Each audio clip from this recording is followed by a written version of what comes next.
What's up, Barnhill family, and welcome back to your home for all things combat sports. Yo. So, Nick, Sergei Pavlovich, incredible performance last night. Patchy Mix is now a millionaire. But I want to start this conversation off with what was the biggest combat sports event of the weekend, and I think that was Gervonta "Tank" Davis taking on Ryan Garcia. Now, a lot of eyes were on this fight. This is one of those fights where usually if you have two superstars, they're kind of on a collision course, but it gets pushed off until much later in their careers, just because that's how boxing is, right? It likes to prolong these fights, and I think it's to the detriment of the sport. So first and foremost, I want to give credit to Ryan and Tank for getting in there and making this happen in their Ryan's in his early 20s, Tank's in his late 20s, but both in their primes and both undefeated still. So congrats to them for that. But obviously the night belonged to Tank Davis. It was pretty obvious after that second round knockdown that Tank was the better fighter. Ryan really was shy to engage after that knockdown happened.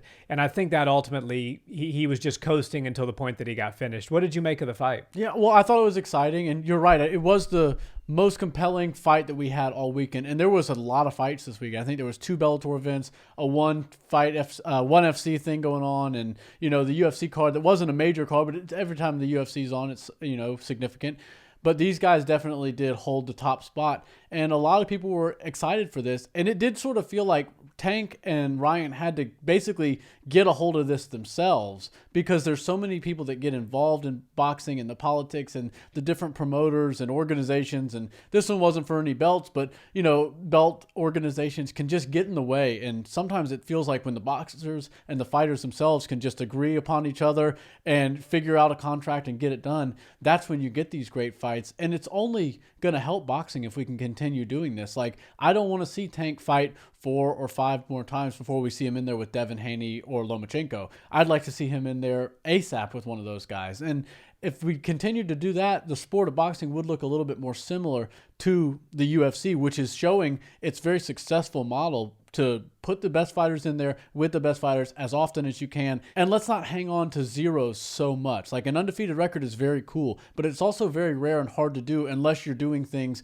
against people that are significantly less talented than you are. I thought Ryan Garcia did have a good chance going into that fight, and he looked good in the first round. I thought he was game and ready to engage in a real fight with Tank, which is what you're going to get every time you go in there with Tank. But as soon as he felt that power, he became a shell of himself. He literally started shelling up way more than he usually does. And he just was throwing jabs and basically trying to not get knocked out.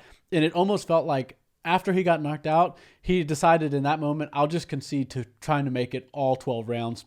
And that way I won't catch that much slack. But man, a turn of events happened when he did get that body shot, and that liver shot can hurt anybody, and it can really shut you down for a minute or two. But that one seemed to really affect him. And when you see him not answer the bell or not answer the referee, that shows that it really did affect him. And he felt like he didn't have anything for Tank. He wasn't hurting Tank, and that's why he called it a night. Yeah, Tank's, I think there's a couple of things to unpack. One is the rehydration clause. And one thing that we know is you absolutely cannot take punches if you're not fully hydrated like you can, or you cannot take punches if you're dehydrated nearly as well as you can if you're fully hydrated. So did that play a factor? Maybe. Then you have the second round knockdown. And I think Ryan came in with a lot of confidence. He was brash at the press conferences, dressing flashy. He was very much on brand. And the first round looked like that. And I gave the first round to Garcia. But then Tank started to, he times you so well. He's very economical with the shots. He doesn't throw a lot of punches. Most of the time, his opponents will throw more than he does, but the ones that he does throw, he makes them count. And that was a beautiful left straight that really got Ryan's number. And from then, you just saw a 180-degree shift in the demeanor. The body language told the whole story. Ryan Garcia at that point was afraid of fighting Gervonta Davis. He did not want to get hit like that again. You noticed the high guard. You noticed he was keeping his hands home. He was throwing just jabs here and there. And ultimately, when you start to keep your hands too high, it opens the body up. And that was a beautiful liver shot that Gervonta threw. And the night belongs to Gervonta, as I said, and credit to him. He's a great, great boxer. And I don't want to try to kick a man while he's down, because I think Garcia did a lot of things right in the build-up to this fight and taking the fight and all of that. But when you garner the kind of attention that this fight garnered, and you've got, millions of pay-per-view buys, you're talking about lots of money at stake here, I think you need to try a little harder and you need to dig a little bit deeper to get up off that canvas. Now, yes, Tank does have a lot of power, and yes, that was a good body shot, but I mean, let's go back to Tyson Fury, Deontay Wilder. Deontay Wilder sent Tyson Fury to the netherworld, and Tyson was back up 10 seconds later, winning the remainder of that round. Right. If you want to win people over as fans, show them that kind of heart. And I guarantee you, as hard as Tank hits, it wasn't nearly as hard as Fury got hit by Deontay, and he got back up. So that's all I'll say about it, because I don't want to criticize Ryan too much, but I think, and I would have liked to have seen a little bit more heart there. Yeah, we weren't in there to take that liver shot, and when you do get punched in the liver, it's pretty brutal. But we've seen fighters in boxing, fighters in MMA, and basically all forms of combat sports get hit with shots harder than that, and they might get sat down by them, but they're always going to answer the ref. And if they get an onslaught of shots 10 seconds later and that ends the fight, then so be it. But if you don't answer and you kind of just give up, it really leaves a bad taste in a lot of people's mouths. Now, most casuals have never actually been punched, and so they don't realize how detrimental that can be to somebody's energy, to their heart, to their mental, everything. But you do have to understand that these people that paid hard-earned money for it don't want to see you just quit and take the easy way out, which is what it seemed like he did. Now, Tank Davis is a freak. He hits harder than pretty much everybody, and you said it best. He doesn't throw that many shots, but it's quality over quantity with him every single time. And he almost, I know I'm off about this stat, but it almost felt like the very first punch he landed was the one that sat Ryan Garcia One down. of the first few, for sure. Yeah, I mean, he wasn't throwing much, and then that wasn't even a fully extended shot. They were really in close quarters, and he threw it, but he didn't get a full extension on his arm or anything. And that probably really stunned Ryan. He was like, okay, this kid's only going to throw one single shot in 2 rounds, and he's going to drop me with it. I don't want to see what happens when he can, start to get his shots off and get his flurries off. And then one thing I'll say about Ryan Garcia, when he was, trying to basically survive for the remaining rounds of the fight, is he wasn't doing what most fighters who fight a fighter in an open stance do. Sometimes you'll see a left-handed person fight a right-handed person, and the battle's always with the front foot. Whoever can get their front foot on the outside, for the most part, can land more strikes than the person who's stuck on the inside.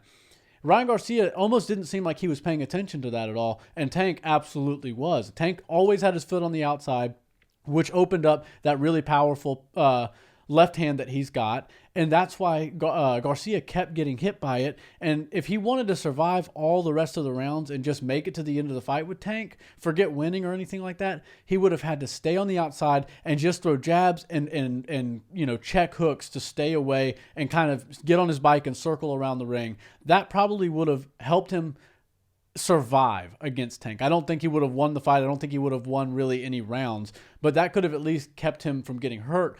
But Tank was on the outside with his foot, which left that left hand for him wide open, and that's why he kept landing it. Body shots looked really good for Tank, and I think if he's able to land those kind of shots on anybody at 135, he can do that same kind of damage. But I don't really see Devin Haney leaving himself open like that, and I also don't see Devin Haney quitting. Same thing can go for Lomachenko. I think both of these guys can go in there and give Tank a lot to deal with, a lot of issues, and as long as they can play the right game and avoid that power shot, they have the styles and the skills to give Tank a hard fight and possibly beat him. Yeah, the old adage goes, if you go for the knockout and don't get it, most of the time you end up losing the decision. Luckily for Tank, he rarely ever goes to decision. Just twice in his career, he's got over a 90% KO finish rate. So decision is not really something that's in Tank's vernacular. But I do think if you look to a Devin Haney type of fight or to a Lomachenko fight, there's a better than 50% chance that those could go to decision, because both of those guys are very elusive. They know how to make you miss. And I think they're both very tough guys. And so I think getting them to quit on a knee would not be something that would happen in a fight like that. So looking forward to what Tank's got for him coming next, there's some tough fights out there, and there's some good fights. And I hope they put Tank against the winner of Haney versus Loma. That makes a lot of sense, and it would be a great fight. Now, Ryan, I think he was realizing that Tank was just coming into his rhythm.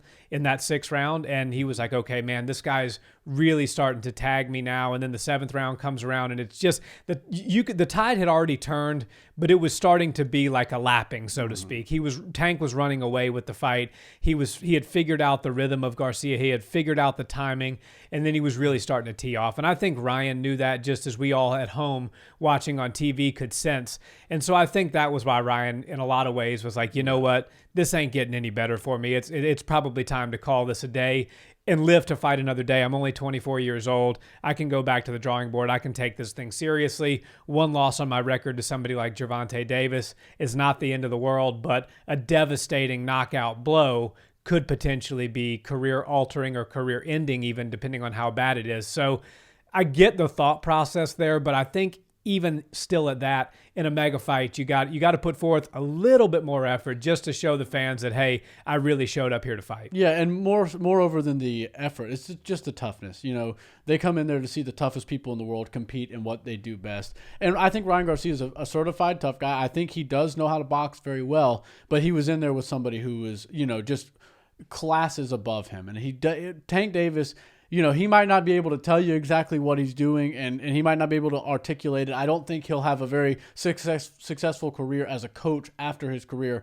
but he can box really well, and he understands what he needs to do, and he understands the levels to the game as far as boxing goes. He's got a very high IQ. And, you know, Ryan Garcia was always sort of plagued as like, oh, this pretty boy, you know, social media guy who, you know, is getting easy fights. And then he started to show us, okay, he's actually got some real skills. He's not one of those celebrity boxers. He's actually a legit fighter and has won some belts that mean something. He's beat some people that other people and the casuals out there have deemed real fighters. So Ryan Garcia is technically a real fighter. But then you realize that there's a true another level to it when you get to the Tank Davises, the Devin Haneys, the Lomachenkos. And I think that Ryan Garcia getting knocked out viciously would have been really bad for him. I think it would have mentally taken him all the way out and possibly for the rest of his career. So it was probably best for him to do that. I know it didn't look good, and it's probably not going to help him in his next few fights, and nobody's really going to take him seriously as a top flight, you know, opponent. But he can always climb himself back up. And if you can avoid a very serious, dangerous knockout and get back on your horse, that's usually better, because sometimes fighters just are never the same after they get knocked out. You'll see them be more timid. You'll see them not willing to engage. You'll see them almost shy away from fights, even in fights where they are likely to win and possibly could win. So you don't just see it in boxing, you see it in all sports. We see it in MMA all the time. All in all, you know, it was a good night of boxing. It was a very pro-Tank crowd, and I think once he started to get the drops and he started to get the knockdowns, and, you know, you got Floyd Mayweather over there, you know, talking to Tank Davis, and, you know, everybody seems to be on Tank's side. It probably felt overwhelming for Ryan Garcia, and he's got to live to fight another day. One last point I'll make. Gervonta Davis sits in the corner and always listens to Floyd Mayweather, who's not in his corner. And I just have to wonder why they don't take one of the guys out of his corner and put Floyd Mayweather in. I mean, his coaches are sitting there talking to him, and he's not paying any attention to them. He's listening to Floyd, who's in the front row. Like, I feel like that's a bit of a missed opportunity, and he probably wouldn't have to pay Floyd 10% of a coach's fee either, because I think Floyd's got it all right. And I don't know. That's just a weird perspective that I had to drop in there. Yeah, no, I mean, you get a few people in your corner. If Floyd's going to be screaming from 10 feet away, why not just have him come in the ring and be your cornerman? It's a perfectly valid point. But you mentioned, avoiding the knockout there and potentially avoiding something that could have been career-altering or career-ending. Let's talk about somebody now switching gears that unfortunately did not avoid the knockout and has not avoided the knockout against some very heavy-handed people, Derek Lewis and now Sergei Pavlovich. I'm talking about Mr. Curtis Blaydes. He's one of the best wrestlers in all of the heavyweights division in the UFC, but his Achilles heel seems to be these really heavy power punchers. And what is really bad for him is that he was locked in there with a guy who's not only a heavy-handed power puncher, very similar to Francis, very similar to Derek, but I will say a much more accurate puncher in Sergei Pavlovich. He has one-punch knockout power, and he throws his punches in combinations. So I think this was a beautiful demonstration by Pavlovich. I think he has now demonstrated that he's the very clear number one contender Tough night for Curtis Blaydes. But first, let's talk about Pavlovich's performance. What did you make of it? Well, he's really looking good. And they showed a stat. He's got 6, I believe, first-round knockouts in a row. So that's something that the UFC loves, the fight fans love. And, he's that scary Russian. There's never going to be a time in combat sports where the character that is the scary Russian isn't cool. That The Ivan Drago. Exactly. And he's even got the blonde hair. He's massive. Every time, Khabib was like that, but he's way smaller and just it doesn't have the same optics of a Sergey. But I think this Pavlovich experiment was a great one, and this is perfect. It ties exactly into what we said leading up to this fight, which is Jon Jones didn't take any damage fighting Ciryl Gane. And we said if Sergey can go out there and not take any damage, or Curtis Blaydes for that matter, they could probably move into a pretty quick title fight since Stipe and Jon Jones just can't seem to get it right. Now, that's exactly what happened. Sergey got the night done real early. And I will say that, he looked really sharp in there, and he probably would present a lot of problems as far as the power with his striking goes when it comes to Jon Jones, because when you talk about Jon Jones, he's a long, lanky fighter who can finish anybody. But that was at 205, and now you've got these durable bodies at 265. And I'm pretty sure Sergey cuts quite a good bit of weight to make the heavyweight limit. I saw him in person. He's at least, 6'5" or something like that. He's huge. So John's not going to have much of a size advantage on him, and I don't think he's going to have a strength advantage. Obviously, John's got more skills as far as all the martial arts go, but if he keeps it standing with Sergei Pavlovich, he could find himself getting rocked early on just like Curtis did. And then instead of grappling with him like he did with Ciryl Gane very early, once you get cracked, your wrestling goes from collegiate level like John's is down to about high school level. And then you get cracked a couple more times, and then it looks like you've never wrestled a day in your life.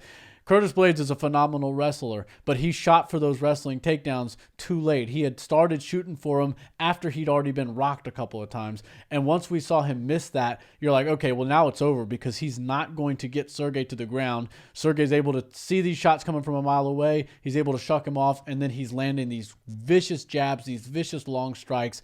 And it was only a matter of time before he got him out of there. So props to Pavlovich. I think he is the absolute next best person in line to fight Jon Jones. And I hope that they make that fight soon. I'd love to see it on International Fight Week in July. Yeah, I mean, that makes sense to me. Jon just fought. The schedules kind of match up. Neither one of them took any damage. They both got the job done in the first round.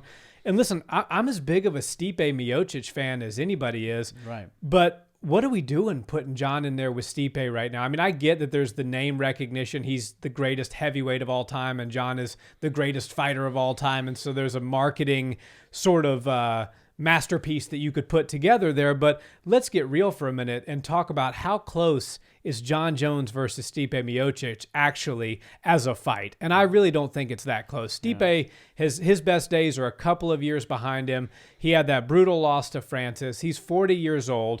You mentioned a size and strength advantage that Jon would not have against Sergey. He would have against Stipe. So you have a technical advantage, a size advantage, a strength advantage, a length advantage, an age advantage, on and on and on and on, which doesn't really make Stipe Miocic versus Jon Jones all that compelling, to me at least. Maybe I'm just missing the mark here, but to me, the way better fight to make is Jon versus Pavlovich, because Pavlovich is in his early 30s. He's big, he's strong, he's got a lot of good years left in front of him. Neither one of them took any damage. It lines up for International Fight Week. That should be the headline main event. If I'm the matchmakers right now, I'm going back and I'm getting on the phone with Jones's people and Sergey's people and saying, what do we need to do to make this fight happen? Because that is a mega fight. Absolutely. And Stipe's probably got some ring rust. I mean, we haven't seen him competing and being a very active fighter in many years. And you've got Pavlovich, who's just fought and looked really good doing it. He doesn't have any ring rust because he's been, pretty active throughout ever since he really cracked into the top 10. And then Jon Jones, I guess he's not really one of those people that gets plagued with ring rust. I mean, maybe he does, but he did just fight, and I know it didn't last long, so he probably didn't get to feel all of the things that he wanted to feel inside the octagon. But Jon Jones is a seasoned vet who's done it all, and he's been more active recently than Stipe, so I think that's just the best direction they can go. And look, the Stipe fight's always going to be there for him, but I think the only reason that Stipe was the guy that they were trying to make it happen for was so John can go steal that greatest heavyweight of all time, ranking out of Stipe's hands. And then it's kind of more of a story for John rather than a story of the fight, because I'm kind of leaning with you where I think John would be the favorite for that fight, and for good reason. I think he would likely get the job done on Stipe Miocic. And while I would say the same thing about him fighting Pavlovich, I just don't know if it would be as much of a gimme fight. And I hate to say that when you're talking about Stipe, because I love Stipe Miocic so much, but I just don't see him putting up as much of a fight against John Jones as Pavlovich or Curtis Blaydes for that matter. And obviously Curtis has some soul searching to do. He's got to go figure out how he can avoid these power fighters, these power punchers, I should say, and get back into the winning column. But I do think that Pavlovich versus John Jones International Fight Week would be the best direction the UFC's heavyweight division can go.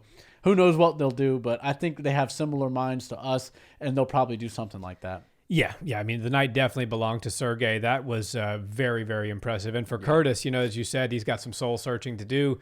His Achilles heel is the power punchers. Yeah. He just simply, and now having been knocked out by Francis and Derek Lewis, and that Derek Lewis one was brutal, and then those follow-up shots were just ugly.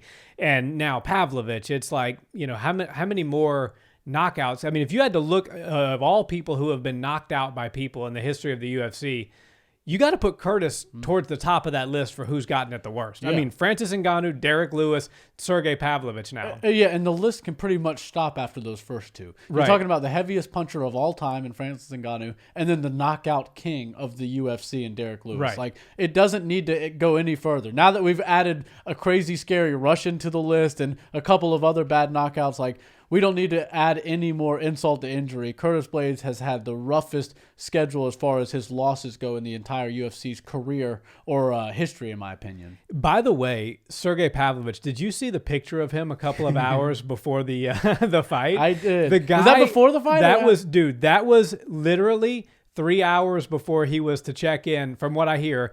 Before he was to check into the arena, he was playing the slots in the casino of the MGM Grand. Good for him. Talk about stone cold killer. Right? I mean, this guy's about to fight a 265-pound, 6'6" man in a steel cage, and he's running the slots before he gets in there. I mean, does it get any more scary than Sergei Pavlovich? It's kind of crazy, and I guess he had a lot of confidence in himself that he was going to get the win, the show money, the win money, and then the performance money, because I'm sure he got an extra $50K last night, and he was probably just putting a little bit, of that sort of money that he already had in his pocket towards the slots, so maybe he could knock them off for $100,000 or something in the casino. But dude, if you're that confident in your win, get off the slot machine, go to the sports book, and put $100,000 on yourself winning by first round knockout.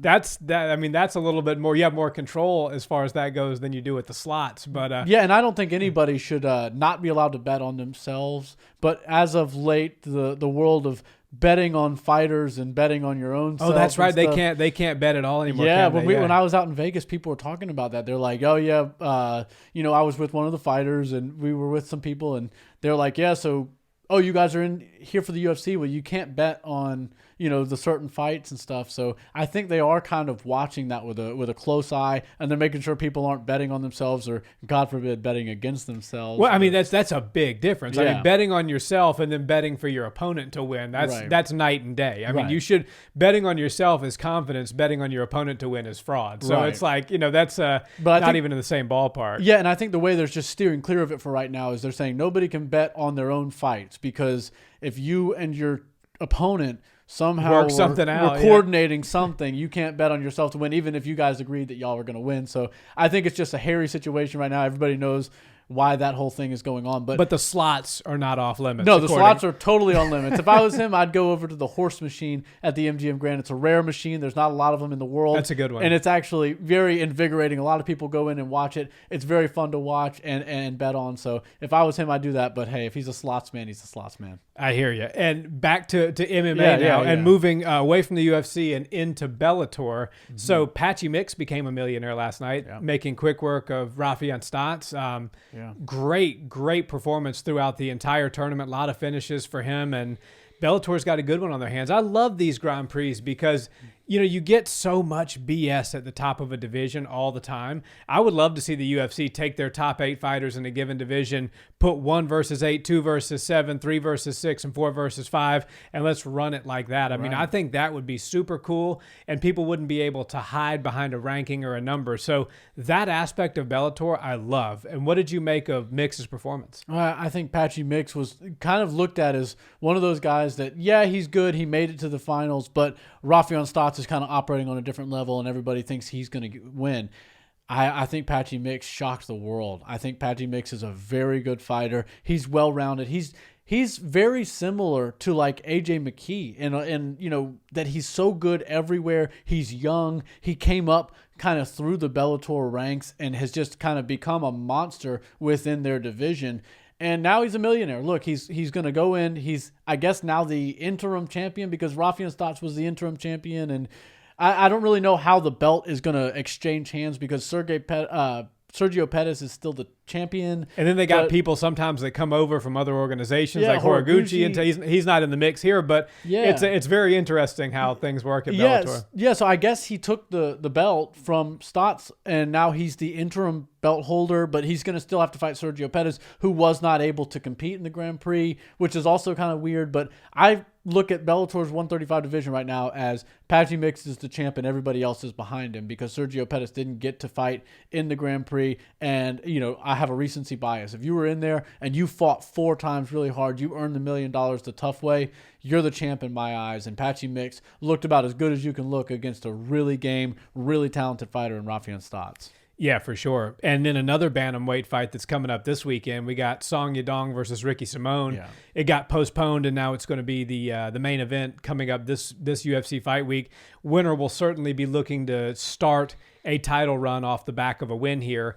Song is a very good fighter. Ricky Simone, excellent wrestler. Both these guys are young, strong, tenacious, good grappling, cardio for days. It's pretty much a pick 'em. I believe that Ricky Simone is a slight favorite, but I could be wrong. I could have that backwards. Yeah, I think Ricky Simone is the Merab 2.0 of, and I don't mean that as he's better than Merab, but he's like the second coming of Merab for the bantamweights. Like nobody wants to fight Ricky Simone, and everybody's been talking about all the big names in that division, but they're avoiding Merab and they're avoiding Ricky Simone, and for good reason. Those two guys have endless gas tanks, and they're very difficult to beat stylistically, especially if you can get them in there in a 3-round fight. It's almost impossible to beat those two guys and their style of fighting in 3 rounds. So Song Yadong is going to have to probably drag this into the later rounds, but he's not all that familiar with the 5-round fights, especially not in the UFC. So that does sort of leave me with a few questions. And I think Song Yadong is a great fighter. He's clearly got a lot of power in his striking, and he does have what it takes to be a future star for the UFC. He's so young, but I don't really see him having the skill set to beat Ricky Simone. And I think Ricky Simone is one of those undeniable guys, one of those undeniable forces at 135 who's eventually just going to make his way to the top, whether it's the hard way or he gets launched in because somebody at the top decides they're willing to throw him a bone and give him a fight. But I don't know. I see Ricky Simone getting his hand raised in this one, and I think this is a great fight for him because he needs to become more active, and jumping into a main event slot only means good things when you're a fighter and the UFC gives you that opportunity. Yeah, he's just too strong and tenacious. I'm going to go with Simone to win this as well. I think he's good. I think Song's going to be tough early on. You know, he's got some real quick kicks. He's got good, powerful hands. Yeah. He's also got a good gas tank, but I don't think it's quite the gas tank that Simone's going to have, especially once the wrestling begins. And we know Ricky Simone is eventually going to get his hands on Song Yadong, and that's when you're going to see that cardio start to tick, tick, tick down. And so I'm going to predict let's call round 4 or 5 finish for Ricky Simone. I think he's going to wear Song down, and probably either by submission or ground and pound stoppage, we're going to see Ricky Simone get a technical knockout. Yeah, that's a good call. I'm seeing it go in all 5 because I think Ricky's got good skills. He's got good submissions. He's got powerful hands, but he really is a grinder. He knows how to put you up against the cage, keep you there for a little while and make it miserable, and then take you to the ground and make your life a little bit more miserable once he gets you down there. And I just see him doing that, rinse and repeat over and over again for all of the rounds. And, Ricky Simone is also one of those guys that is able to implement his game plan from the start of the fight to the very end and almost seem like he doesn't drain his energy at all. I almost said shy away, but drain his energy whatsoever. Like, once the 5th round's over, it's going to seem like he could probably go another 5 rounds doing the exact same thing he's doing. Which is crazy because wrestling is exhausting even if you're winning all the exchanges. But the difference between the winning and losing of wrestling and what happens with your energy is if you're winning, you're getting this mental, push. And like it's almost like this second wave of energy that you get. Even though you're exhausted because you're doing something that's so difficult, you're able to keep some form of energy because you're winning the exchanges. It's very demoralizing when you're losing those wrestling exchanges and you can't seem to get up and you use all your power and energy to try to burst out of something and then it doesn't work, or a minute or two later you find yourself up against the cage being dragged down again. So it can be very tough on the mental side of a fighter if they fight somebody like Ricky Simone or Merab and they just happen to keep getting put on the ground. So I think Ricky Simone's going to get this thing done, probably all 5 rounds, and it's going to be like a 49-46 for him. Yeah, that's a really good point because wrestling at face value is extremely exhausting. Grappling of any kind, fighting of any kind, but especially the grappling arts are very exhausting for both people involved. But the person that's winning can kind of get into this flow, and and there's some confidence that comes along with that. And so while you're tired and your heart rate might be at a similar place as your opponent, you don't feel nearly as physically drained. But the mental drain and the physical drain of being on bottom and just being grounded and having your face rubbed into the mat, and then you exert all this energy to get up halfway and then they just take you right back down. Man, you can't overstate what that does to you as a fighter, both mentally and physically. So that's why I do think Ricky's going to grind him out here and get that late finish. But decision is a clear-cut decision is a good prediction as well. I think either way, Ricky Simone's going to get his hand raised, and we're going to see why wrestling is truly probably the best base still for mixed martial arts. Yeah, I'd have to agree with you. Wrestling is going to be a nightmare for anybody to deal with. And the goal about MMA when you get to the ground is not like a jiu-jitsu thing where you can play from the bottom. If you're playing from the bottom in MMA, you're losing.